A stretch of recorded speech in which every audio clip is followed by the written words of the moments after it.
Hi, this is Dr. Padma Garvey. Thanks for tuning in. On today's show, I'm going to be preparing a classic Indian dish, garbanzo bean curry with Indian puff bread. Variety is key in eating a plant-based diet, and trying new cuisines will just make a plant-based diet all that much more exciting. First, you want to take a small bowl and put a packet of yeast and add about half a teaspoon of sugar.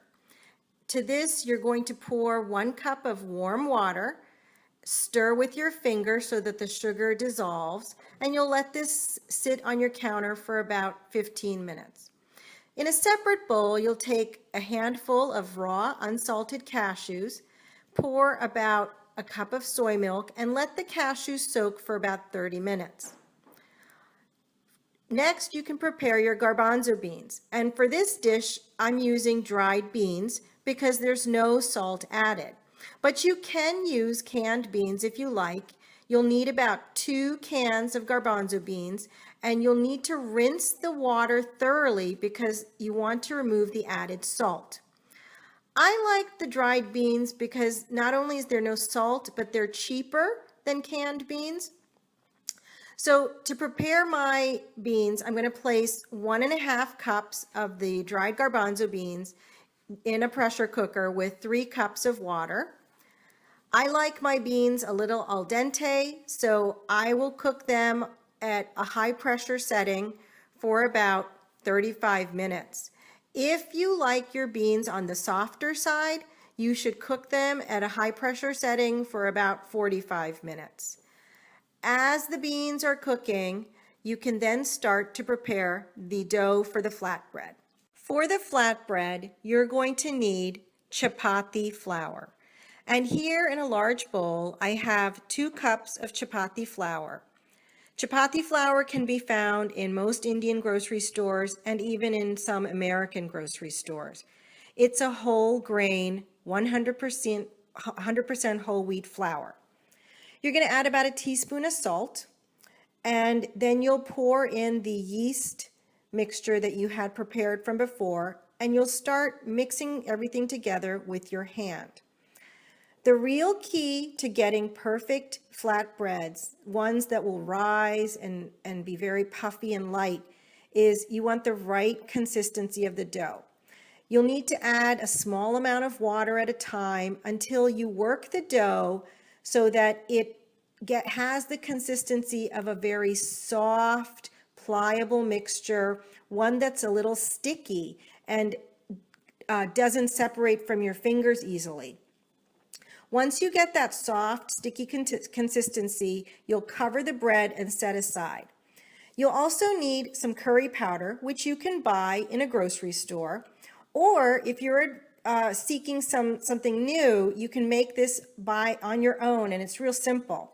Take a spice mill and put 1 dried red chili and 2 teaspoons of coriander seed and 1 heaping teaspoon of cumin seed, and you're going to grind the spices together very, very thoroughly, and you'll need that later on. Now we're going to prepare that classic garlic ginger combination. You'll chop about 1/4 inch of ginger and 2 cloves of garlic into small pieces so that you can easily smash them and pulverize them with a mortar and pestle. You want a really smooth paste because you don't want big chunks of ginger when you bite down in the curry. So you can prepare that and set aside. I'm going to add some fresh garden peas, about 3/4 cup to my garbanzo bean curry.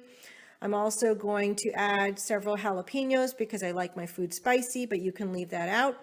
You'll need to chop an onion, chop 4 tomatoes, and a handful of green beans. In a large wok or skillet on medium heat, add 1 tablespoon of olive oil. Once the oil is sufficiently heated, you're going to add your jalapenos if you're adding them, and the onions. You'll stir that thoroughly so it's coated with the oil. You want to cook this uncovered.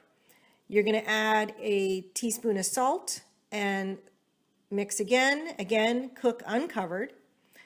Then you'll add your garlic ginger paste and mix that thoroughly. The garlic ginger paste will start to stick to the bottom and may brown a little bit, and that's okay. You don't want it to burn, but the browning is not, it will actually add in the flavor. You can add your tablespoon of curry powder that you bought from the store, or you can add the curry powder you made from your spice mill and let that start to cook and release its aroma. And again, be careful so that it doesn't burn. Add the chopped tomatoes and mix thoroughly. The juice from the tomatoes will aid in getting all the garlic ginger paste off of the bottom of the pan. Cover this and let cook for about 10 minutes. While that's cooking, you can prepare your cashew paste. You're going to put the cashews with the soy milk in a blender and grind on a very high setting for several minutes so that you get a smooth mixture. Turning your attention back to the curry, you're going to lift the lid and aid in the breakdown of the tomatoes. They should be softening nicely, and you can kind of punch them out to help them dissolve further.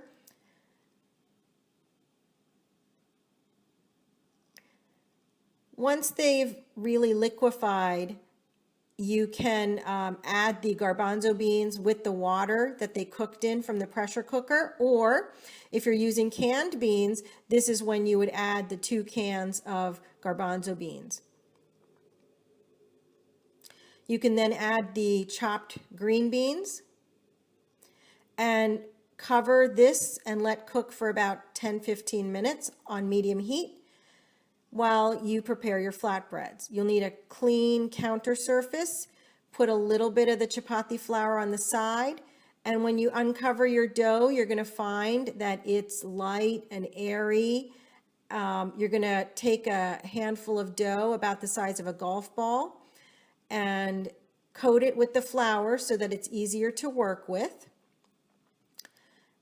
And using a rolling pin, you're going to roll out the dough into a circle. You want to apply even, light pressure. You don't want to push hard on the dough at all. And you don't want thick spots or thin spots, so you really want to be very gentle when you roll out the dough.